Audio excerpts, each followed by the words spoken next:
Right, good afternoon, evening, morning, or 3 a.m., whichever one of it is when you're watching this. Welcome to the updated Task Force Valkyrie mission making tutorial. Just put a couple of disclaimers before we get into it. Number one, this is all in one take. If I fuck up when speaking, apologies.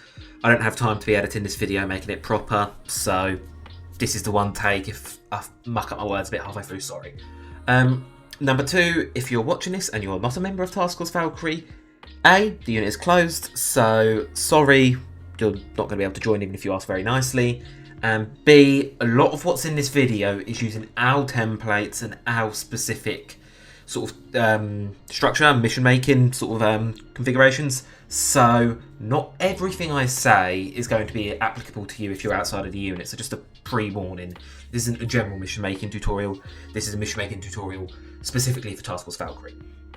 And with all of that out of the way, I'm just going to get straight into this. And yeah. Oh, last thing actually. At the bottom of the video, I'm going to be using the YouTube chapters feature, so you'll be able to see the video split up into different parts. So if you're here for just a specific part, skip ahead and then just find the part of the video that you want. So we're going to start off with getting everything you need to make a mission installed. Now, of course, you're going to need an Armour 3 installation and you're going to need it to be loaded. But I'll show you all how to do that later on. Now, I don't want that. I would like to go back to this. Please, thank you. Right, okay. So to start with, the first thing you're going to want to do is you're going to want to head to this link here. It is within our Discord. It is right at the top of the Dawnbreaker channel here. It's just in the Dawnbreaker channel. Just grab the link and go for it. And then it'll take you to this website, and if you scroll all the way down to the bottom, you've got your mod pack install details. And right below that, there is a brand new mission making tab, which has a bunch of information on mission making, stuff like that. So we're going to just go through everything here, bit by bit. First up though, I do want to cover a tiny bit of basic theory, because before you actually start getting to making a mission, you've got to know what you want to do. So, of course, when you're coming up with a scenario, I normally go for about 3 to 4 objectives. I think that's normally about best for an operation. Of course, this may vary if they're larger objectives. And one thing I'll get onto when I'm doing sort of tips and tricks in the last part of the video is I will go over how to extend the mission, how to make your mission runtime dynamic, and a bit more explain on that later. So when basics mission making, these are my just couple rules for mission making, and these are just my 6 personal, really important rules. So I'm just going to go through these very, very quickly, because of course they're here written, you can read them. Right, simple is better. Less complicated something is, the less chance it has of going wrong. We've had a lot of operations in the past where I've tried to overcomplicate things, and the scripting's gone a bit wrong because the players have moved out of the position I thought they would be in, and the whole mission's just gone tits up. Simple works better. Armor systems are very dynamic, they work well on their own, and a lot of the time giving the players the freedom to approach it how they want will often give a better result than the most intricately scripted set piece on the earth. Of course, there are times where scripting and intricate scripting fits, but that time is a lot less common than you would think or want. If everything's this high Hollywood level action, nothing's going to stand out. You want those intricate, really detailed moments to be very few and far between, so when they do come, the players remember them. Because that's at the end of the day what you're here for. You're here to give your players a good experience. Another thing is, second rule is, let your players fail. Sometimes with armor, it can be difficult to keep your players on track, and if they just feel like their objectives and the rewards for completing them are just being spoon-fed to them, they're going to muck around and try stupid things. Let your players know that they can fail, and they're going to be punished for doing so. The example I've put here, the hostage you're extracting, if he dies, he's not going to be able to tell you where these AA guns that you're going to need to destroy are. He's not going to tell you where they are. So you're just going to have a large, rough area of where you think they are, and it's going to take a lot longer to find them and destroy them, which is a punishment. Same as you can make it, let's say, vehicles are limited resources. If you crash a helicopter trying to pull off a stupid stunt, that helicopter's game over. Gone. You're not getting that back. That's a very good tool for making sure your players know they can fail, but also to incentivise them to stick to the mission somewhat seriously. And that one thing, this is one I probably struggle with the most, is don't get mad at your players for thinking outside the box. Sure, you may want them to do this one thing because you envision a mission playing out a certain way. But Armour's a sandbox. Players will often take up different approaches to how you may think. There's a technical and an objective, and they may decide to grab it. I try my best lately, don't lock it. Don't give it no fuel. Don't destroy it for the players. If they are able to take out the infantry and that technical without destroying it, they've done something, and it's that risk-reward sort of that I was talking up about above, that reward and failure. They've done something really good. So just as much as if they do bad, you let them fail. If they do something good, you reward them. They've taken out the infantry without destroying a technical. Let them use it as a reward. Technical's not the most strong thing in the world. Odds are it's not going to break the mission. Of course there are exceptions, but try and make your mission in a way where if they grab a technical, it's not the end of the world. And key is this last bit here. There's nothing more immersion breaking in a mission than one of your players having a really, really good idea on how to approach something, but it's not how you wanted them to do it. So you tell them no. And then because inevitably they're going to ask, well, why can't I do it that way? Because I said so. Or some bogus reason. If your players come up with a good idea, use Zeus to adapt the mission. Zeus is there for that reason, to adapt the mission into what the player's doing. Move your enemy forces over to this alternate area. Oh, there's a mountain up there. The player said, oh, why don't we go around the objective and use that to shoot on them? Well, perhaps send a patrol into that mountain, or just find a way to adapt your mission into. And that sort of brings on to these next 2 points. Firstly, prioritise your gameplay over reason. I know Armour's a mill sim. I know we don't take it too seriously anyway, but Armour is a mill sim. It's a bit more of a realistic tactical game. But we're here to have fun. Make sure everyone has something to do. We don't want to be patrolling a base for half an hour waiting for an attack. If we get to an area that we've got to defend, give us a couple minutes to set up, sure. But no more than sort of 3 to 5 minutes should we be waiting for an objective to defend. Of course, downtime is good to have. Give the players a chance to recuperate, discuss their experience. Great thing in Armour. They're talking about these moments, in between objectives. That's quite a good moment. That's a really good part of Armour, because everyone will have a slightly different experience. However, make sure that there's something to be doing and players aren't just waiting on their butt aimlessly for hours on end, because it just gets boring for them.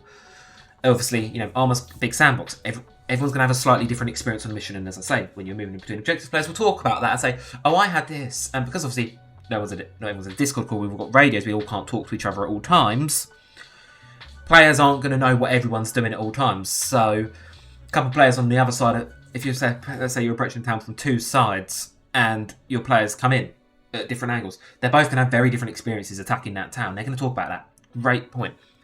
And sort of keeping on this whole idea of adapting your mission, keep everything believable. If you give your players a reason to why they can't do something, make it believable. One thing I do want to look at is Battlefield 1. If I pull up the Battlefield 1 trailer here, F1 trailer, if I very quickly pull up the trailer, one thing you will notice is this game is not at all not at all realistic. There's too many automatic weapons, there's too many semi-autos for a World War I game.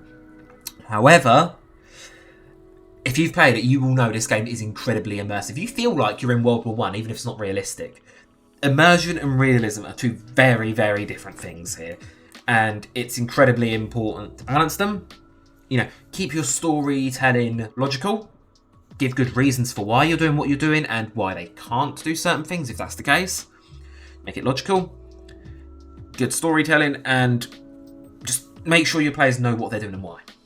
And they will be immersed in the action, and even if you have to give them a bit of role playing, just let them do it. And finally, have fun. Armour's a game. It should be a fun experience for Zeus and the players. If you're not having fun, they're not going to be having fun.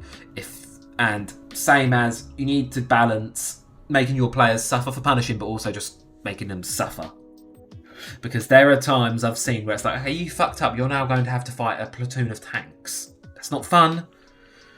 It's not really fun for the players because they're not going to be able to do much about it. Just punish your players adequately and make sure it's fun for both parties, because at the end of the day, you want your mission to be difficult where your players have to think enough to you're going to have to keep thinking to progress through it, but you don't want it so easy where players can just turn off. You want it to be that sort of, there's this nice middle area of difficulty. That's where you want your mission to be. And another thing I do want to quickly mention, on this page there are some really good videos. These are really good videos. I know this one here in the middle is a bit longer, but especially the shorter ones, give them all a watch. They're phenomenal videos, and they're how I learned sort of to build missions myself. A lot of my mission making theory crafting comes from these videos. If you're going to watch just 2 of them, 1 or 2 of them, watch this third one here, Balancing Time, Realism and Gameplay. Really good video from Remy. He'll show you all sorts of how like balancing different parts of your mission is, you know, based on like fun, time and realism and gameplay. So of course, like let's say respawn, if the players get armoured, teleporting them in, it's not realistic, but it's very quick, which is good for time, and it's good for their gameplay, because if you get armoured, that's bullshit as it is. Don't punish your players because the armour engine fucked up for the 15th time today. And then this other video from Remy shows you how to better optimise objectives, and also to diversify their player encounters beyond just throwing more and more infantry at your players. Really good videos, a pair of them. Right, let's get into the next part of the video, which is downloading and installing the templates. So, of course, at the minute, starting off, we've got 3 supported maps. We've got without templates. Now, templates are not a requirement. However, this is a big however, if you're doing it a first timer, so you're probably watching this video if you're a first timer, do use the templates. They've got a lot of useful stuff in them, and the amount of times I've had, not so much in this unit, but in older units I've been in, where we've had amateur mission makers sort of not realising what they've done, and then they've made a mission and no one's got bandages in their arsenal, in their inventory, or our anti-tank soldier has an anti-air launcher. Small things like that can really break a mission, so I would use the templates. They're easy, they are modifiable, they're not going to restrict what you can do with the mission, they're just going to give you that really solid foundation to start with. So I'm going to create a Altis mission. Of course, the process is the exact same for either of these 2 maps, it's just Altis is the default map, so I'm just going to go with Altis. So, come onto our website and you're going to want to download the Altis mission template. Now, it'll open up this and it just, Google Drive, you just go up here to the top right, smack that download button. It's going to download, you're going to want to probably put it in your downloads folder to start with, so we'll do that. Then you're going to go to where you downloaded it, right click, show in folder. Of course, this is my downloads folder. Then you're going to want to extract it. Extracted, and then you're going to have to go into it, so you've got this template.altis folder here. This is the folder with the mission file and the loading screen image in it. So you're going to want to take this folder, you're going to want to copy it, and then the next bit is you're going to need to find your MP missions folder. I've got mine bookmarked on the side here. If you're making missions a lot, recommend doing it. However, I'm going to assume you won't. So you're going to go to your documents folder. You're going to go, now this, depending on whether you play Armour 3 with the base profile or another profile, will sort of depend on where it is. For me, it's in other profiles, Travi, MP missions, and then I've got my mission folder here. However, the other place it may be in is documents, Armour 3, MP missions. It may also be in here, but for the bulk of you, it will not be. And then I'm just going to paste my folder in here. Of course, you won't have it already there. So I'm going to just, obviously this won't come up for you, so I've pasted in my mission folder, template.altis. The first thing I would do is I'm going to rename this folder. Listen closely here. This .altis part on the end, or .chernaru redux, .usbin, do not delete that. That tells Armour 3 what map it's trying to load the mission file onto. So I'm going to name this to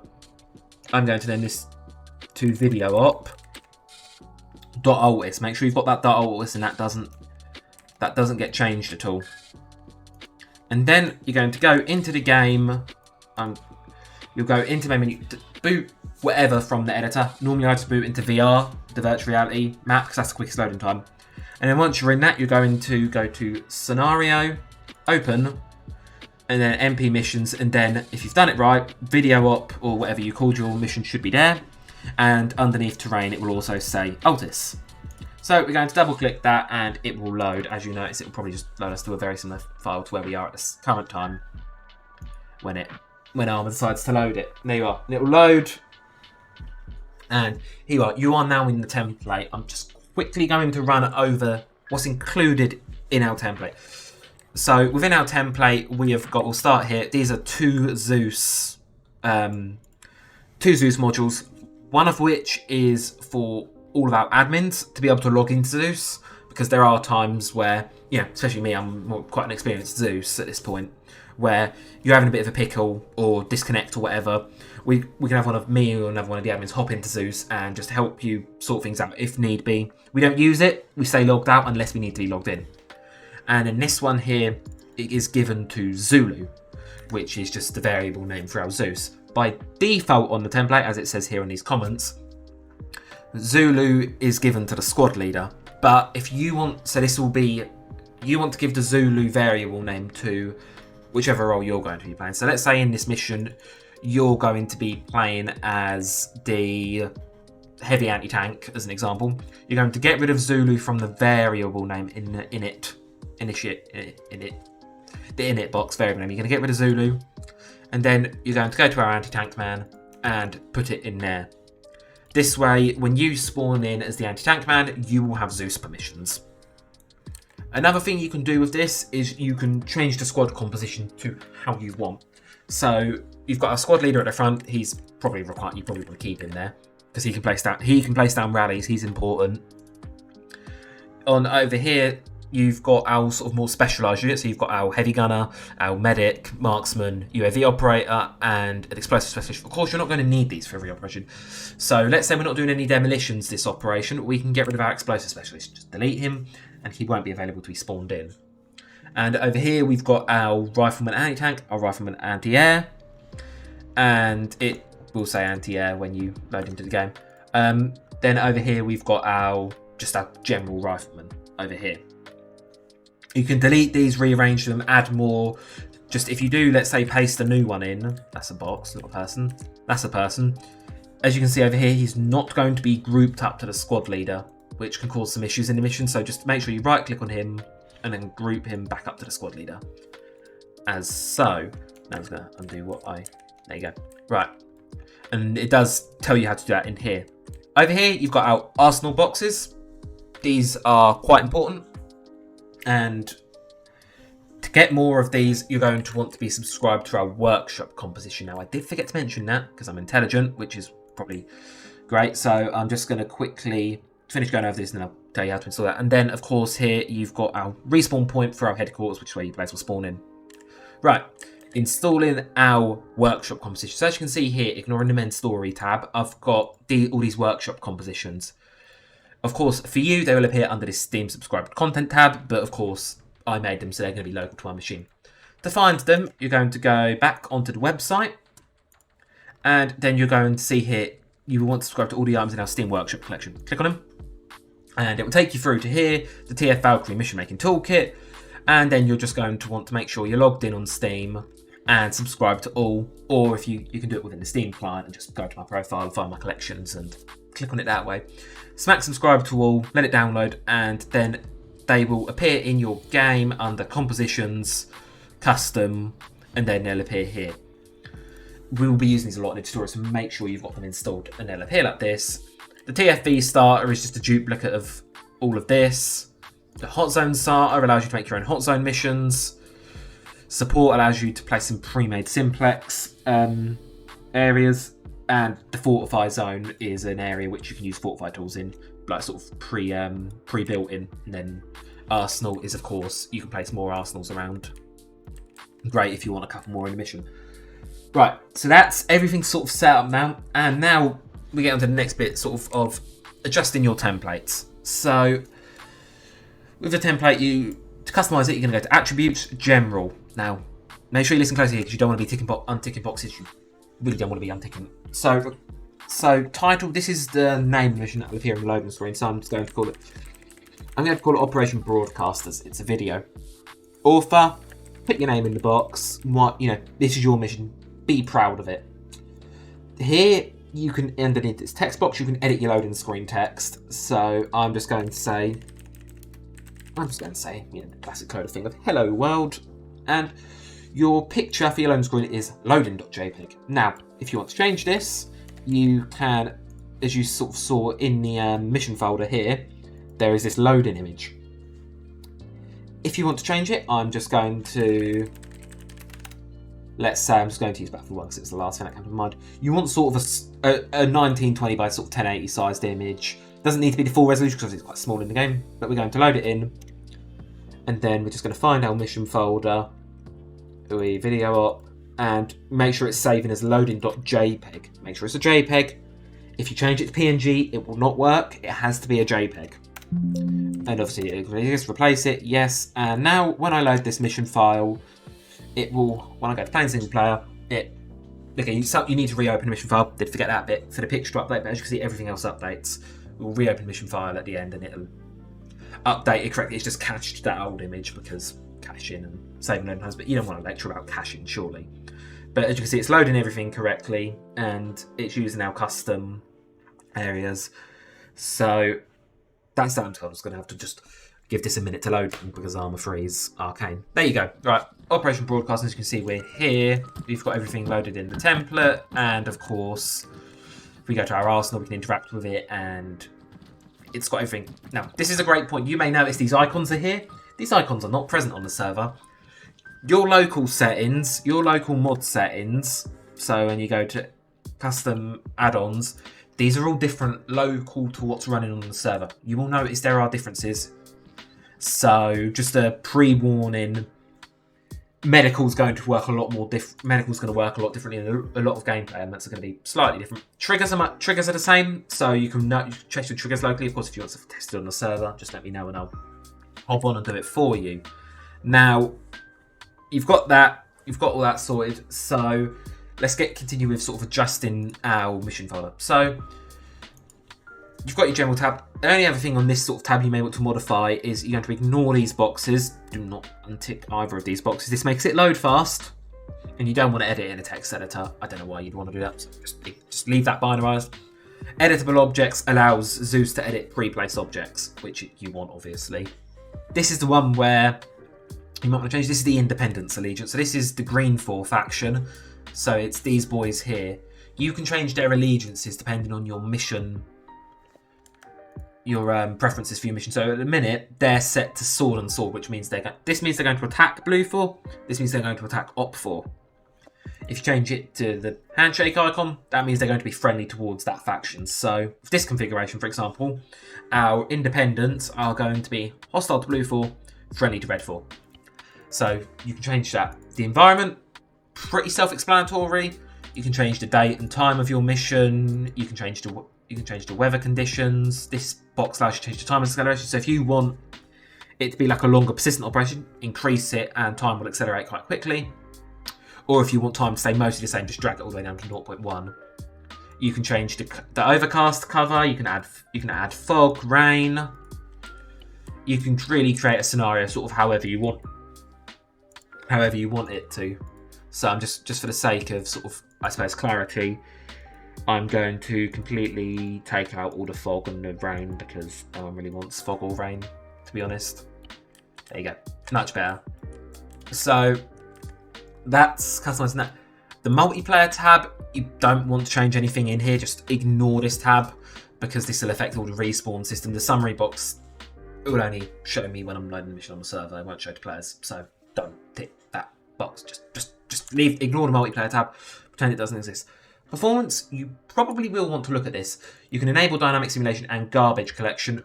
I would definitely go to garbage collection, and if it fits your mission, I've not done this by default. Enable all scenario objects and set dead bodies. I normally set it something around I normally set it to 30, and then I just make sure there's like a 5-minute delay. That's a 50-minute delay. I have like a 5-minute delay on bodies decaying, and I prefer to just leave the vehicle wrecks. I normally have my settings skid like something like this, and you can also set a minimum distance, which is quite handy.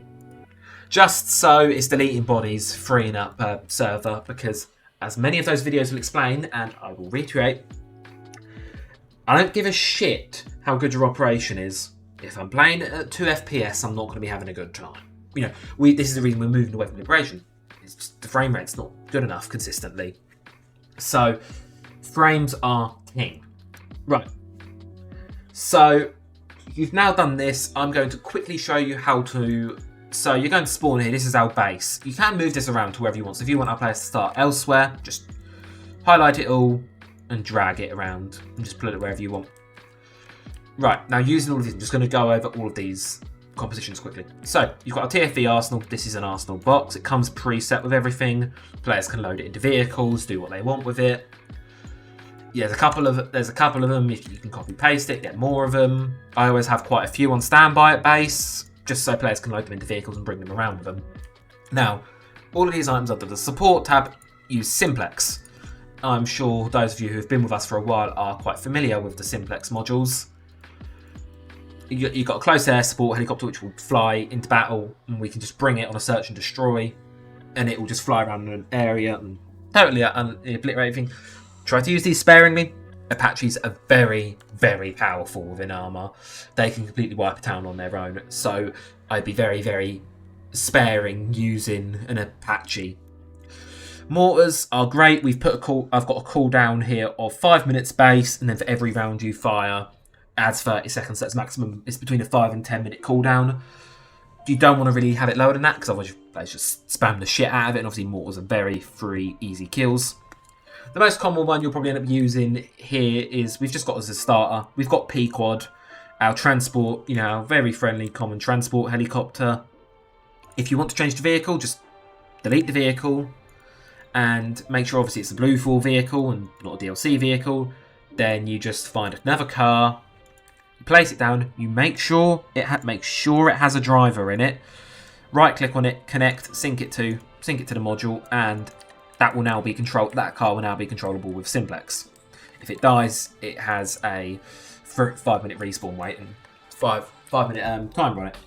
So that's how you use the support. You don't really... I'm not going to show you how to use the hot zone starter too much. If you boot in, it does have a comment on it explaining. You just resize the zone, draw some stuff over it and decorate the zone. I'll probably put down a separate hot zone tutorial in a while time. And then the other one we've got is a fortify zone, which you plonk it down and players with the fortify tool can build in this area. If you want to change it, you can either double click on it and change the size here, or if you single click on it, so you just select it once and then press 5, you'll get these borders and you can just kind of drag it around to however big you want the radius. And players will only be able to build within this radius, so players will only be able to build here. If I am over here, players won't be able to build. So that's that. Right. So now you've got your mission file set up, your loading screen set up. You now want to start thinking about your actual gameplay objectives. So for me, I'm going to make this quite a basic mission because, it's just the purpose of showing you how to use our assets. So your first objective is we're going to have players head over to... We're going to have them head over to this military base up here. And we're going to have them... We just want them to reach this area. That's their first call of action. We just want them to reach this area. Do that. Really strong tool is the tasks. This is where it can get a bit complicated, so I'm going to slow down. Just bear with, and hopefully it'll make sense. Right. So with your tasks, you need 3 things to set up a full task. You're going to need search task. You're going to need a create task module, a set task state module, and then you're going to need a trigger. So we're going to start with configuring the trigger. We want our first objective to be for our players to reach this area. So we're going to double click on our trigger to open up its attributes. Here you can modify its shape and size.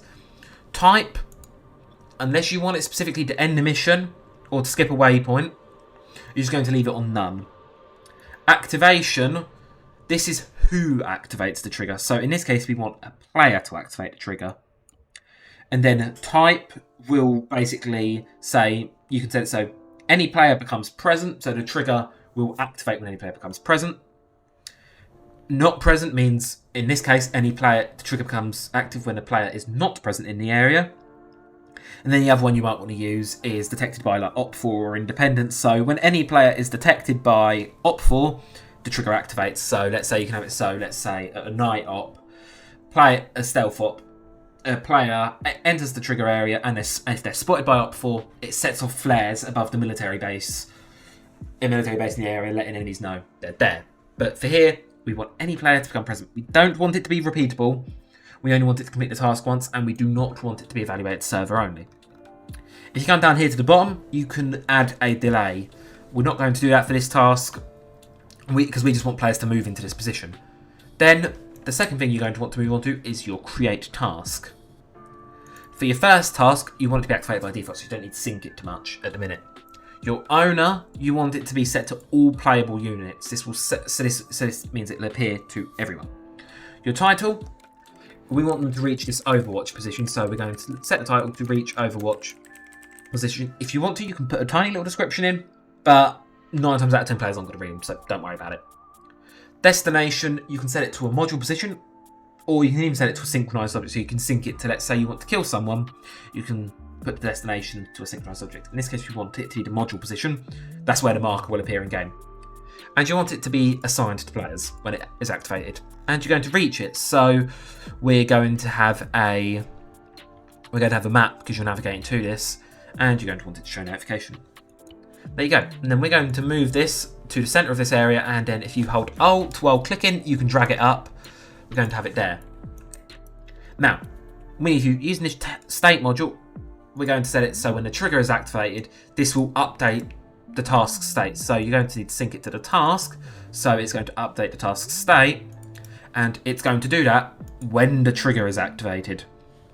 Do not sync the task to the task directly to the trigger, because then that means the task will only be created when the trigger is created. When the trigger is activated, sorry. So this is how it's supposed to look like. You've got these two blue lines connecting the state to the trigger and then the state to the task. So players reach it, and last thing you need to do is you need to go into your task state, double click on it, open up its attributes, and it's going to set the task it's synced to succeeded. Bam! You've now got, when players reach this area, the task will be completed. So you're going to reach our Overwatch position, and then for our second objective, we're going to want our players to, this is our second type of objective, we want our players to clear this factory area. So we're going to place our marker. We're going to make it quite big. Of course, remember what I said before, if you click on it once and then click 5, you can resize and rotate. So that's now covering the factory area. We're going to want to modify the conditions of this trigger. So when the enemy, in this case Op4, is not present, it will activate the trigger. And so we're going to want to place a create task. So I'm going to place a create task. And we're going to set it to all playable units, clear factory, because that's what you're doing. We want it to be assigned, and then we're going to have an attack icon. And I'm just going to place that there. Now, by default, because this task isn't synced to a trigger directly, it's going to be activated all the time. We don't want it. We only want this task to appear for players when they complete the first objective. So we're going to sync this task to the trigger of the previous objective. So if you think about it logically, when this trigger is activated, it's going to set the task, it's going to activate this set task state module, which completes the first task, but it's also going to trigger the creation of this second task. And then we're going to do a very similar thing with the state module. We're going to state succeeded. We're going to sync it up to the second trigger and sync it up to our task, meaning this task, as long as it's been created previously, it will be completed when Op4 is not present. Its state will be set to complete when Op4 is not present within this trigger area. And of course, just for the demonstration's sake, I'm just going to place down one singular member of Op4, just so I can sort of demonstrate that all to you. I'm just going to place him there. Now, the next thing we're going to want our players to do is we're going to want our players to move into lacquer and to kill an officer. This is where you can get a bit more complicated with triggers, but still not too complicated if you bear with me. So Same process as before. We're going to have our enemy in this. We're going to put our enemy in this little half-completed building here. This is going to be his fortification. So we're going to need trigger. Now, as you've seen, I've placed a trigger that doesn't have space on it. I've just placed a trigger with no area. It works similarly, it just means you can use different conditions to activate them. So typically, triggers use condition this, which is what you've set up here. However, we want the condition for this one to be slightly different. For this one, we want it to be not alive, exclamation mark if you're not a programmer, exclamation mark normally means not equal to. So, exclamation mark, not alive, means not alive. And then we need a variable name. So for this case, I'm going to name him target1. I always put a number at the end just in case I've got multiple targets. So the condition for this trigger to be activated, not alive target1. Target1 needs to be dead and then this trigger activates. And so we're going to create our task, all playable units, assassinate FIA officer. You're going to assign it, and we want it to be a kill. There you go. But if you remember mentioning earlier, on the destination, you can set it to a synchronized object. So we're going to do that. And of course, we need to place down our officer. So here's our very nice officer, very willing. And remember our variable name we gave him here, target1. We need to give this gentleman the name of target1. So in his attributes and his init, you want to give him the name target1. He is now target1. And you want to right click, sync him up to the module, because the module marker is going to follow the synchronized object, so in this case target1. Now we just need to do what we did before with the state. Type in the state succeeded. When officer 1 is not alive, it's going to trigger the set task state, which will set this task to completed. And of course, as we did for the previous objective, not the first one, we want the task to only become visible, so we're going to sync it up to the completion of this previous objective. And that is how you do it. You can use the not alive trigger type for objects as well as players. So as objects as well as like units. So if you want to have the players destroy a vehicle or anti-air gun, something like that, there's your option. Right. Now, just to demonstrate to you how it works, I'm going to play my very basic scenario. I'm going to cheat a bit and start here. And I'm just going to show you how this is going to play from start to finish. Just, demonstration is the best way to show. We'll let it load.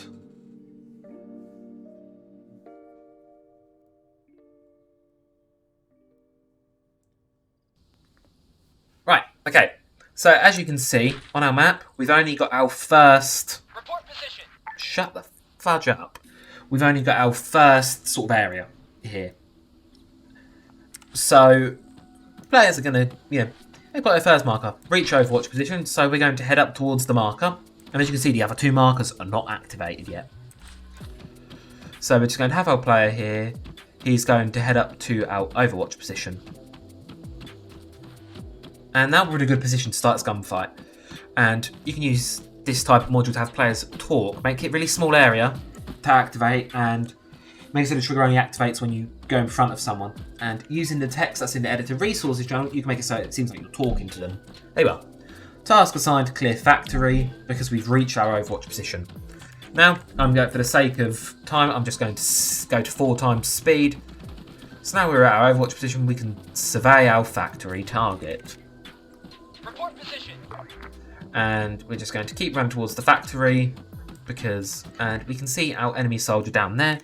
So those don't work in single player, do they? So I'm going to hopefully not embarrass myself and just drop him, not like that.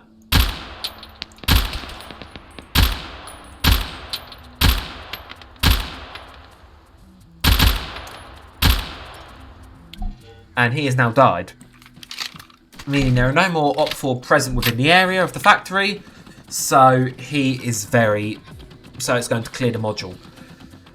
And that's just alive members of Op4. Key thing to note when you're doing that is make sure if you have enemies patrolling, that they are not going to wander out of the activation radius. Because I've had it before where my enemies have walked out of the clear area and it's marked the objective as clear even though it's not clear. Anyway, we're going to walk down to our officer now and we're going to kill him. But he is shooting at me and he's probably going to move a fair bit in all honesty. However, it's not really too big of a deal because the marker, like if we see, hopefully you see how he's moving around over there. He's moving around, but the marker's following him because we synchronised it to him. And that's quite key because especially if you're letting your target move, it's very, very important that they are actually going to that we're going to know where they are because otherwise we'll be searching this entire town for him. Now, I just need to go up and kill him. And happy days. Now he's lost sight of me, so he's just going to probably be hiding, chilling, not realising that I'm about to round the corner and fill him full of M4. He has no clue I'm here. He's very dead. Task complete, assassinate FIR officer. Boom. Objective complete. So there you go. We've done our basic mission. The only other thing you might want to do here is you may wish to add an end scenario. You may wish to add this end scenario module and you may wish to sync it up to the trigger here, which just means when you complete this and he's down, target end. And there we go. So that's basic tasks. I know we've been going on for 40 minutes now. So I'm going to try and keep this under an hour. So very quickly, I'm going to go over some basic enemy placement. Because of course, just putting our enemies down, armour will take over, but they're not going to particularly defend or do much with this area. So we're going to get rid of him and we're going to modify. Of course, we don't want people at our Overwatch position. We want that left clear. But we're going to start off with this factory. So the big first thing we can do is if we go to our modules and we search patrol, under here you see under our Lamb's danger waypoint, we have the task patrol. Let's pop this bad boy down. And as you can see, there's this grey area. Of course, if you click and then 5 on it, you can modify the area of patrol. And as I said earlier, make sure the patrol is within the blue so the enemies aren't going to go wandering off anytime soon. And now this grey area, enemies will randomly, any enemies synced up to the module will patrol. So we can go to we're using FIA as the enemy here. So we can either place down squad mans individually, or we can place down a pre-built squad. So we're going to place 3 fire teams who are going to be on patrol. They are going to be loose AI who will just, I'll show you when we load in. I'll show it all once we've done it all, but they're going to just patrol this area. They're all synced up to the patrol. They're just going to randomly patrol this area. Then the next thing you can do is let's create a garrison. So this building here, this 2-story building, it looks like the key building here. It's garrison. So if you search interior in your modules, you can garrison the building. If you click on it, you can then click on faction. You want to find FIA. Excuse me. You want to make sure they're the op 4 ones you don't want to be. So FIA men op 4. I don't quite want 17 of them in here. That's a bit excessive, so I'm going to drag it down to 6. And you can enable dynamic simulation. 9 times out of 10 missions, I don't, because it just mucks with lambs and VCOM a bit. It's not too much of an issue if you don't. So we've got quite a good resources. So I'm going to place it down, and then you click on the building with the module, of course, and it's place the enemies down. Boom. And these enemies are now garrisoned within this building. They're going to protect this building. And as you see, they've got their pathing disabled. When they're garrisoned, it's fine. Don't disable pathing on enemies out in the open because you can run circles in them and they can be a bit funky. But for the purpose of this objective, they're all right. And another key, because they're garrisoned with the module, they're also going to start moving the minute we get close and start. So the minute a fight breaks out, they're going to start going back to. They're going to go back to what they think they need to do, which is quite helpful. They won't leave the building, they're still going to protect it, but they may move around the building itself and CQB players. And of course, if you don't like where it spawned them in, you can just move them and they will still use the correct behaviour. Now, another thing you can do is use this object fill. Now, caveat. No, I don't want to use it. No, it's not the object fill. You want to use the interior fill tool. My bad. You want to use the interior fill tool. However, this is very important. Do not use this on every building. Objects are frame hits in Armour 3. So especially if it's not an objective building, set it to defences only and only use it on key garrisoned buildings. I like to use them on my garrisoned buildings because it lets my players know I use it as sort of a code. An object with a building with military fortifications has enemies within it and needs to be cleared. Now, enemies may sometimes dynamically garrison a building, but fully garrisoned buildings like this are normally marked, and as you can see, these sandbags, they're just there as fortifications, and if you want to be really stingy about frames, you can save them at the dough. We're not playing 100-player operations that are fucking massive, so it's not the end of the world if you don't delete all the unnecessary stuff. You just want enough sandbags for players to know, this looks like a military fortified building. You know, we need to clear this one out. So there you go. You've now got a patrol, and you've got a garrison building. You can make multiple smaller patrolled areas as well. Now, the other key with garrisoning is don't have every building garrisoned. Players don't want to be playing door kicking simulator if they want to play door kicking simulator, play ready or not. Only garrison a few key buildings within the objective, and obviously, as I've done, mark them with some sort of military fortification so players know if there's enemies within them, you need to clear it out, because the last thing we want to do is go kicking down every door in the village because one member of the FIA is hidden in building way over here, and we just can't tell because there's no military fortifications on it. Make sure it's obvious that players need to clear that area. So we've kitted out this objective a little bit, obviously not fully, but, you know, and this is where I would recommend watching Rimmy's video. That Rimmy video that shows you how to diversify objectives, shows you really good ways of having different objective, like making it a bit more interesting. Because right now this is just infantry, and if I wanted to make this harder, I could just spawn more infantry in, or make it so when you complete this, a wave of infantry come in, which is actually what we're going to do. So, but of course, the more diverse ways you have it, and more use less is more. Use a machine gun rather than a whole squad of infantry, for example. You know, Rimmy goes way better detail on that and explains it way better because it's scripted and not just a one-take video, but we'll move on. Right, another thing I want to do with this is, as I just mentioned, I want to have a squad attack this objective when you complete it. So, we're going to have an assault squad. And we're going to place them in lacquer. And we're going to place them a bit into lacquer so the players won't see them appear. Now, with this squad, we don't want them to be here from the start because otherwise they're going to start fighting really early on. So we're going to go into their attributes, we're going to scroll down to their special states, and we're going to disable their simulation, their dynamic simulation, and showing their model. Leave damage on. So they've got this little red box next to their name. And this means when you spawn in, these enemies will not be here. So to get them to spawn in, we're going to need to search show in our modules, and we're going to take the show hide module. Then we're going to highlight all the members of the squad, right click on them, sync them to the show module. And we're going to need to configure the module as well. So it actions, it's going to show you synchronized objects. So it's going to show all these boys.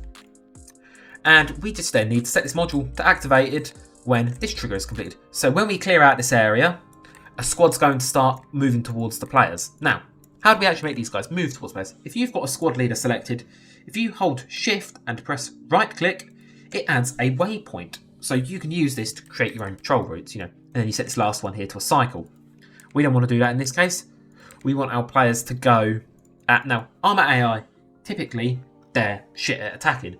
So if you use this advanced AI Lambs rush type task in the attributes of the waypoint and just leave it wherever, this will make the AI properly rush the players.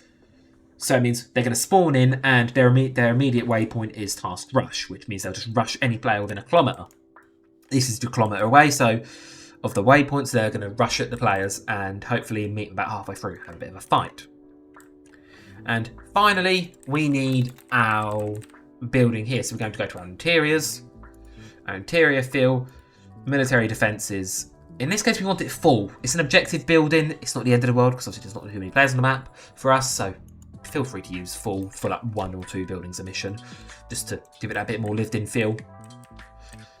And then there you go, you've got our gentleman here, and we haven't disabled pathing on him, so with us you can scroll down to AI, disable his ability to path. He's not going to go anywhere now, which is good for us. He's going to chill here, and while we're here, let's garrison the building up with FIA men.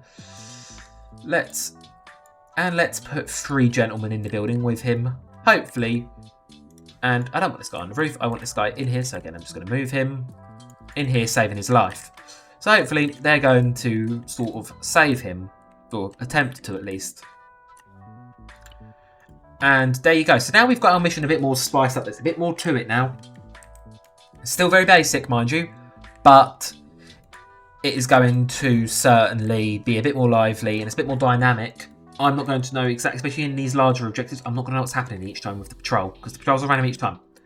So now I'm going to show you what it looks like in Zeus, and then I'm just going to spend the last sort of 10 minutes of this video doing some basic tips and just a couple other tips and tricks I know of that are probably going to sort of just help you out with mission making.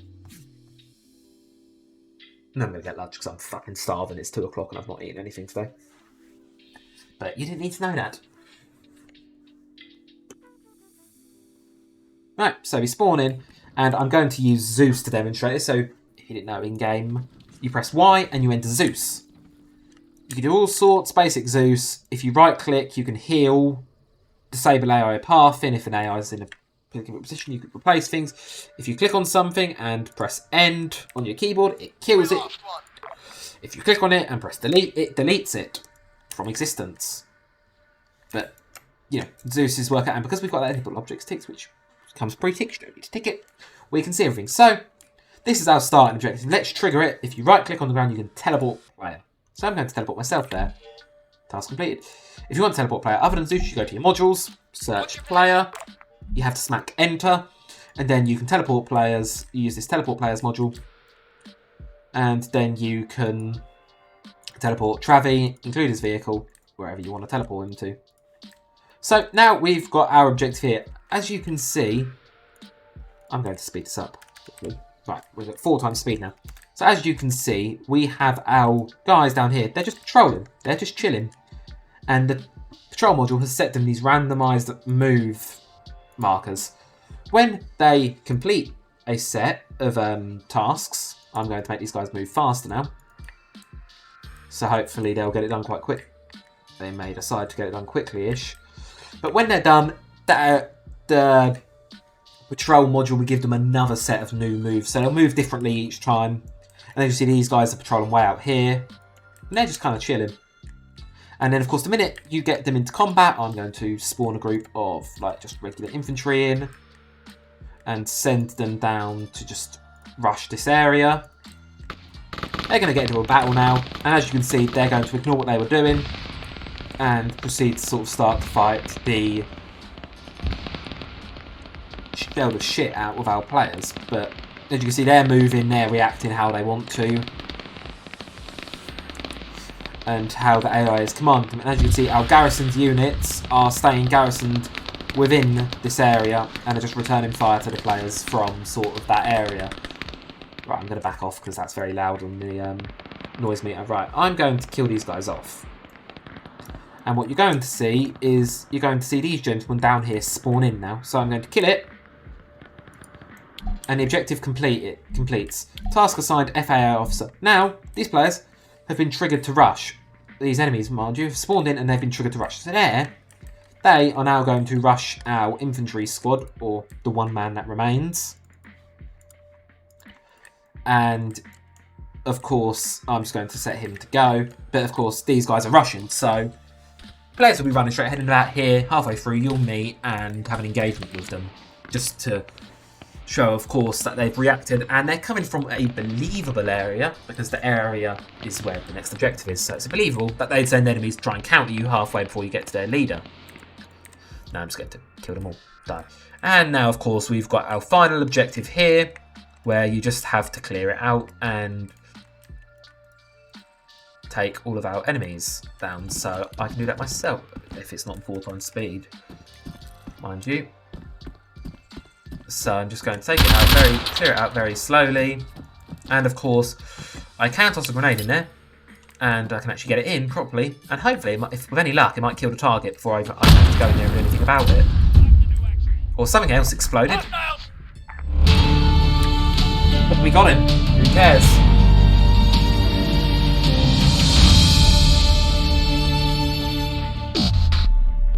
And there you go. Perfect mini mission. And in the description to this video, the template to this mission will be available. So if you want to edit this mission, just experiment with a prefab of a mission, if you like, you can. I'm going to make this mission file available in the description. So with that out of the way and all of that done, just some general kind of last minute pointers before I kind of round off the video. So when you are sort of, one thing I did mention earlier is dynamic runtime. Dynamic runtime is really important to making sure your mission lasts, because of course these are two really simple objectives. They're not going to take long to complete. If you want to extend the runtime of your operation, a great way to do this are these kind of larger area. If you have a large area in between your objectives, let's say here, you can have enemies patrolling it, but it needs to be like a larger area, obviously. But if you've got a large area with enemies patrolling, you can use Zeus. If they're just patrolling, of course you don't want your players to encounter all of them, you want your players to encounter some of them to their patrols. But move the AI's patrols so they're more likely to encounter the players. Your players won't have an issue doing it. They're just going to get into more gunfights. It's going to slow them down a lot more. Great way kind of extending mission runtimes by giving players more engagements. And same as in reinforcements, reinforcing an objective can just make sure your players know there's reinforcements coming. Because if an area they clear is suddenly no longer clear and they didn't see the reinforcements coming, where the fuck did they come from? Zeus, did you spawn them in? Even if you didn't spawn them in on the area and you've spawned them in, let them move in. Let your players know they're coming, whether it's through a flare, a vehicle, just one way or another. Let them know that that there's reinforcements coming from that area, and watch it. Drag their attention over. I commonly in my missions, if I specifically want my players to look at something, maybe not so great once they're in a gunfight, but if it's before a gunfight and I want them to look at something specific, smoke's a really good tool for that. All of these modules here, there's a smoke grenade module, which you can plop down and it will deploy a smoke grenade, and you can also sync it to activate on the trigger. So let's say I sync it up to this trigger, it will only activate the smoke when the trigger is completed. Couple of other no-nos and yesies. These built-in close air support and ordnance modules, I'm not the biggest fan of them. Especially do not use them on Zeus in your players in the mission just to force them out of an area, because, VCOM has artillery built in. If you put an enemy on a mortar, they'll send out spotters and they'll do it properly. And then that's fair. If you just click on a player's head with the ordnance module when you're in Zeus, and you just click that there, that'll just drop a bomb on their head, which isn't fun for them. It's not really fair. They can't counter it. But if you put on your map, and this is one thing important I did not do in this mission, on your map, if you go to markers, place markers ahead. So even though this objective marker is not going to appear yet, I'm going to put an objective marker to say clear factory. And I'm going to do the same of assassinate leader. Assassinate leader. This way the players can see what they're doing, and then when they're in the operation, they can draw on the map and plan. Because planning is a big part of armour. Very important. Make sure they've got the markers to see what they're doing, and, as I was saying about the mortar pit, perhaps add, and you can also spawn radio messages while you're within Zeus, or you can just RP it on your radio and just say, hey guys, I just got word from Crossroads or whoever the fuck's above us that there's a mortar pit. It's now marked on your map. So if your players are steaming through the factory, you can then, let's say, over here, while in Zeus, quickly place down an enemy mortar, place down a couple of guys defending it, and then go onto your map and then drop a marker on it, and then say mortar. It's not going to be marked as an objective, because it's not, and it won't be marked as a task, but players will know it's there on a map, and if they want to have their life made easier, they can clear out that mortar. Fab, isn't it? So I'm going to round it off here as we're approaching the hour mark now, and I don't really want to keep this going on for too much longer. A, because I'm hungry, B, because if it's longer than an hour, no one will watch it. So I'm going to cut this here. Obviously, if you stuck with it to this point, thank you. And also, if you're part of the unit, thank you for deciding to make a mission, taking it time of my hands. Of course, if you want help with anything, there's the Editor Resources channel, there's the Editor Help channel, there's the Inspiration Station, there's all these tools you can use. And of course, if all else fails, just ping the Game Masters or ping me, whoever. drop one of us a message and say, yo, I need some help.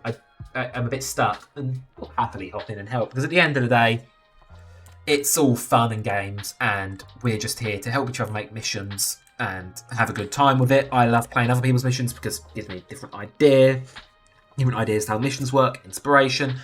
And even if you're not making missions for Beauty Inspiration Station, drop movies, games, TV shows, drop set pieces that you want to see in Armour, and we'll see what we can do with it. So, thank you very much for watching, and yeah, I will see you all in Never. Goodbye.